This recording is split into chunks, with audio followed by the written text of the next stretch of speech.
The market spikes lower, then recovers all its losses. How strong can this bull be? This is Invest with Jacob.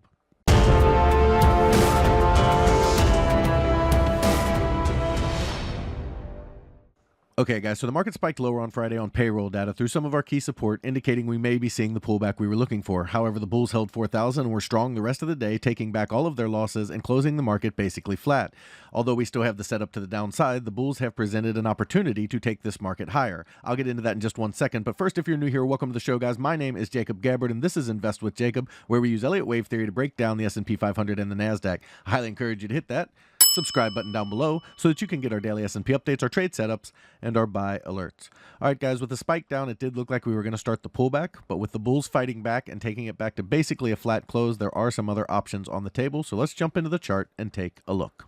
Okay, guys, so here we are on the 1-hour futures chart for the S&P 500. And as we talked about last week, we got this running flat setup here that allowed the market to push higher and give us this 4110 level here, which could have been the top of the rally. I did say it could push up towards 4150, but with this deep pullback and move up, it does present some other opportunities. And I'll get into those. I'll get into why the depth of the pullback matters here. And what we're going to be watching for is a potential direct breakout to 4,300 or a direct breakdown. So those are the two paths we're looking at. And how it breaks down is like this. So the retrace of this move up, if you go from the bottom to the top, the spike down hit basically the 618 exactly here on the retrace. Now, the reason that's important is because wave 4s, which is what this would have been, we had a wave 3 up, a wave 4, and then we would have a wave 5 higher. Wave 4s tend to stop at the 50% or 38.2% retrace, and if they go beyond the 50%, it's usually not a wave 4, or it's very unlikely to complete higher and get a wave 5 higher. While 618 is technically still a possibility, it's just much too deep for a typical wave 4 for me to have confidence that that's what we're looking at here. So the depth of this pullback is why it's so important. They hit the 618 and bounced it up, and so now what we're looking at is this possibility. And this is the bullish possibility that could possibly take us directly towards 4,300. We could have completed the A wave, okay? So this A wave over here, we could have completed that here. And then you have a running flat for B instead of 4. So instead of this being a wave 4, you get a running flat for a B wave, and then you get a wave 1 of 3 up, or 1 of C up, rather, I'm sorry, not 1 of 3, 1 of C up. Then you get 2 of C down to the 618, which is a standard wave 2 retracement, which makes a lot more sense for the depth of this pullback. Then you're starting wave 3 of C with a wave 1 of 3 up, okay, and you'd expect it to push up toward the 4096 to 4116 range. Then a pullback for wave 2 of 3, and then a wave 3 of 3 that breaks out and up over 4141. So 4141 is our key number to the upside that breaks above the pivot.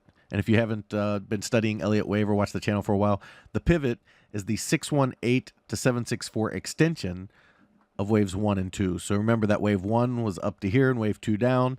And you use your Elliott Wave fib extension tool right here, trend-based fib extension tool, and you draw the levels from top or bottom of wave 1 to the top and to the bottom of wave 2 here, and that gives you your extensions. And over the 764 is usually a very good indicator that we've started a wave 3 higher. That's called the pivot, and when they break through the pivot, that's a strong indication of a move up. So if they break over 4141, there is a solid chance we could be at 4,300 plus sooner rather than later.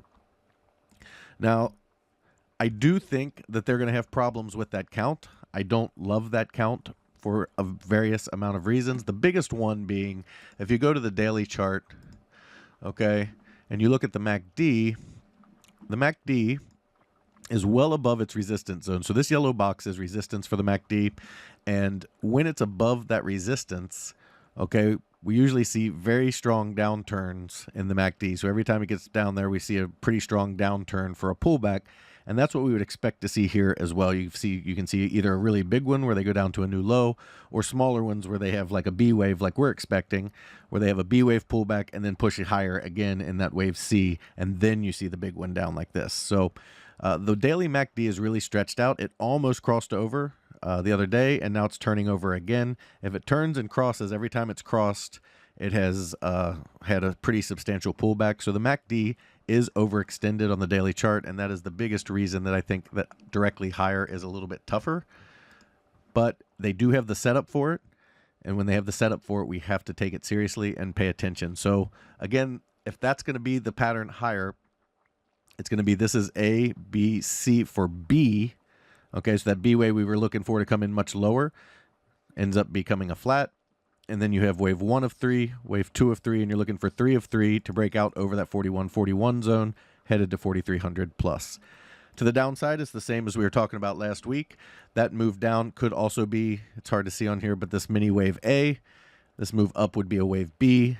And then you have C down for this bigger A wave, and you'd have an A, B, C. So if you got your path tool here, you got your A wave, your B wave, and you'd look for this C wave down for this bigger A. Then this bigger B, and then this C wave down. And this A here would be A of the bigger B. And then you'd have this B of the bigger B, and then down here you would have C, and then we'd have that bigger B down in the 3,800 region that we've been looking for. So that is the bearish count. The move to the downside is that we're in an A, B, C pattern to complete this A.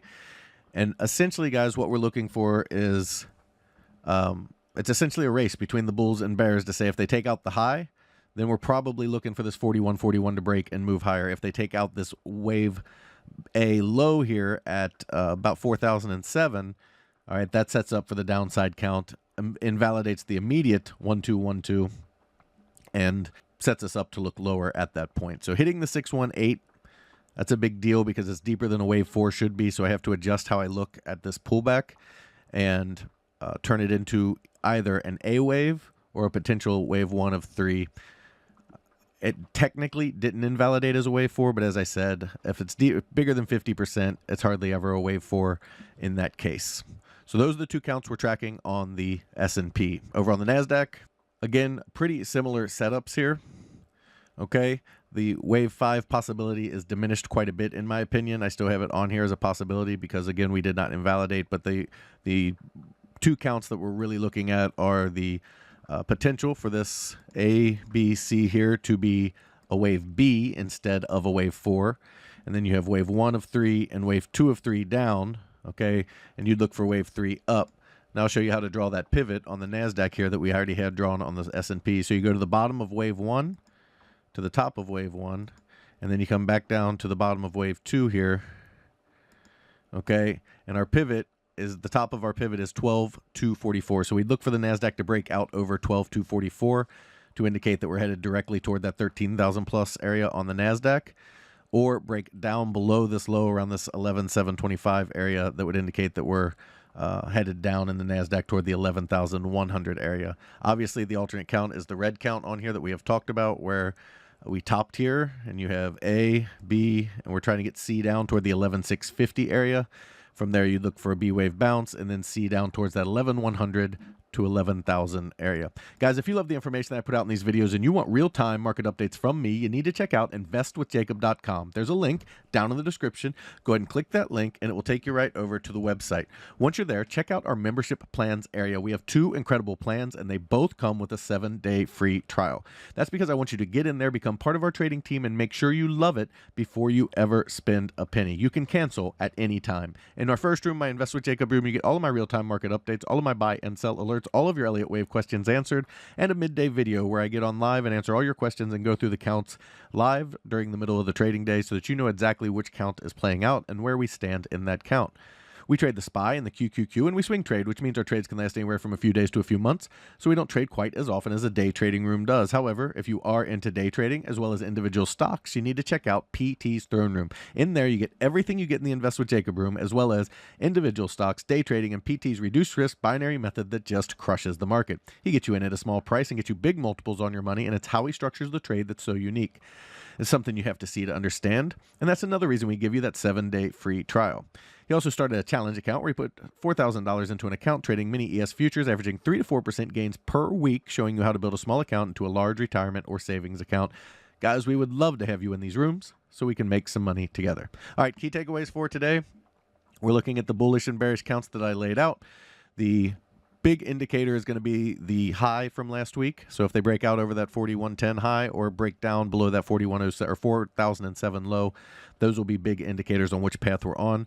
Right now, they do have a bullish setup for a strong move towards 4,300, but they also have that bearish setup that I highlighted earlier. So we got to take it patiently and find out which way we're going and go from there. Over on the NASDAQ, same deal. We have the setup both ways, and it's just going to depend on whether they can break this low first or break this high first. And then we would, if they break the high, we would look for them to break out over the pivot. And if they break the low, we would look for them to bottom in an A wave, bounce in B, and then have a C wave down. Guys, that is your market update for today. I will talk to you tomorrow.